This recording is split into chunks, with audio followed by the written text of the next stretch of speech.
vast energy reserves, world-class cities, and an educated population. Argentina, a country running out of time. Imagine waking up knowing your money will be worth less by nightfall. That was life in Argentina. At the end of 2023, prices were rising more than 200% a year. Families rushed to spend their paychecks before their value disappeared. Businesses faced a maze of exchange rates. Argentina elected Javier Milei, an outsider promising not a gradual repair, but a shock. His plan would change the country, but at what costs? And could it last?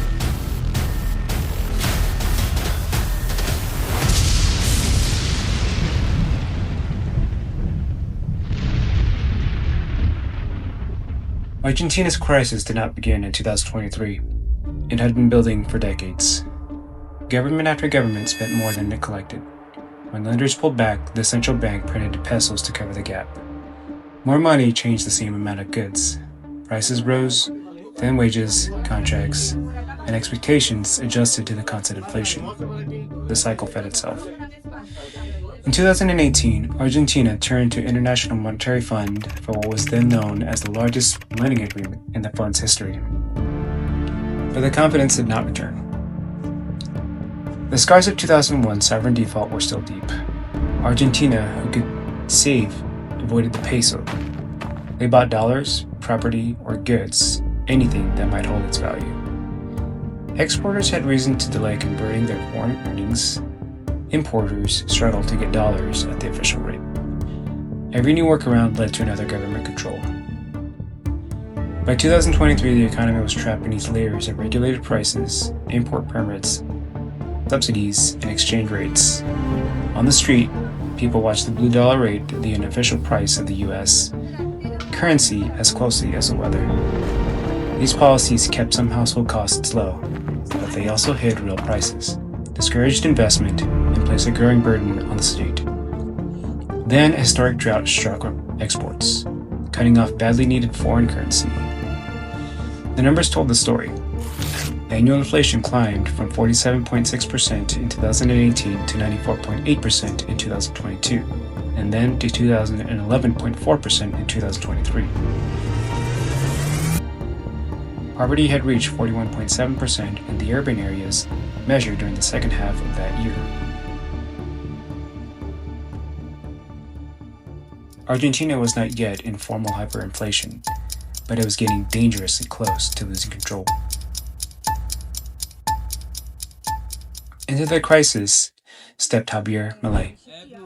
An economist and former television commentator, Milei entered politics as an outsider.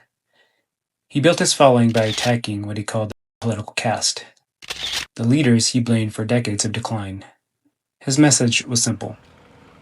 Government must spend less, regulation must shrink, and inflation cannot be stopped until the state stops printing money to fund its deficits. His style was impossible to ignore. At rallies, he held up a chainsaw, the symbol of cuts he promised to make. His slogan, Viva la libertad, carajo, turned economic reform into a rebellion. In 2023, voters gave him a clear mandate for change, even though his party did not control Congress. When he took office on December 10, he delivered a blunt warning. The road ahead would be painful. There would be no gradual adjustment. Argentina was about to experience shock therapy. First shock came through currency. The official exchange rate jumped from 366 peso per dollar to 800. In dollar terms, the peso lost roughly 54% of its official value almost overnight. Imports, fuel, and other traded goods became more expensive. Prices surged. Then came spending cuts. The government halted much of its federal public works spending. It reduced transfers to provinces, cut subsidies, limited discretionary spending, reduced the public payroll, and consolidated ministries. The goal was clear. End Treasury's dependence on central bank financing and balance the national public sector immediately, not years in the future. The scale was extraordinary. The 2024 fiscal adjustment totaled several percentage points of GDP.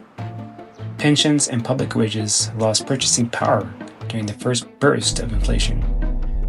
Capital spending and provincial transfers were sharply reduced. To the government, this was the anchor that would stop the crisis. To families, workers, and provinces, this is where the shock became real. Milei also issued Emergency Decree 70, a sweeping deregulation package covering commerce, rents, labor rules, transportation, and other parts of the economy. Some measures faced court challenges, others required action from Congress. A narrower reform law eventually passed after months of negotiation. Not every regulation disappeared overnight, but the direction was unmistakable. Fewer prices and contracts would be controlled by the government.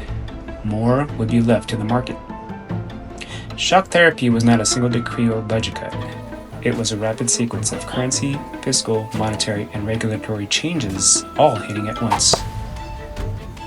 Lower deficits would eventually help slow inflation, but devaluation and subsidy cuts first drove prices even higher. That is the gamble behind shock therapy.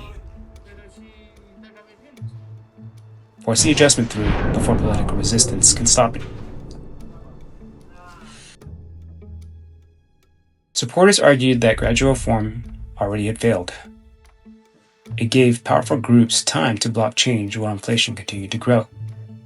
Critics warned that speed would push the greatest pain onto the people least able to absorb the higher costs for food, transportation, and utilities. Both sides would find evidence in what followed.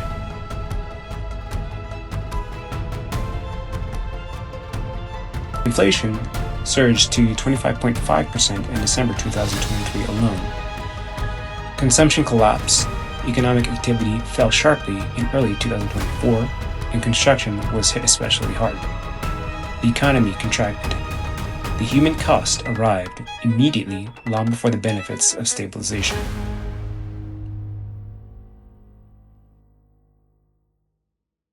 Then the numbers began to turn. On Milei's main target, inflation, the shift was dramatic. Annual inflation fell from 211.4% in 2023 to 117.8% in 2024, then to 31.5% in 2025. In June 2026, prices rose 1.9% during the month and 33.5% compared with the year earlier. That was extremely high by international standards. Progress was not perfectly smooth, but Argentina had moved far away from accelerating the crisis that Milei inherited. The fiscal turnaround was just as striking. According to the government estimates, the national public sector moved from a financial deficit of 4.6% of GDP in 2023 to a small financial surpluses in both 2024 and 2025. During the first half of 2026, it recorded a primary surplus of about 0.6% of GDP and a financial surplus of about 0.1%. The government sharply reduced monetary financing. The direct pipeline from deficit spending to money creation was finally being broken. But the first year came at a steep price. Revised official estimates show that GDP contracted 1.3% in 2024. Then the economy rebounded, growing 4.4% in 2025 as consumption and investment recovered. In the first quarter of 2026, GDP was 2.3% higher than the year earlier. The IMF projected 3.5% growth for the year. Energy, mining, agriculture, finance, and tourism-related activity helped drive the recovery, but not every household, worker, or industry felt it equally.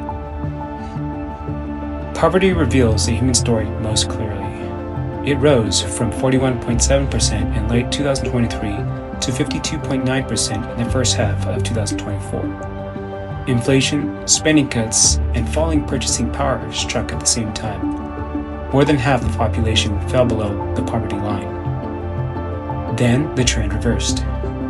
Poverty fell 38.1% in 2024, 31.6% in 2025, and 28.2% in the second half of 2025.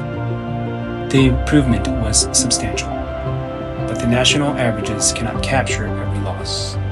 A public employee without a job, a pensioner facing higher utility bills, a stalled public works project, or a town tied to an industry that recovered slowly. Closing questions. And so, 3 questions remain. When is the pain of rapid reform justified by the danger of doing nothing? What should define success?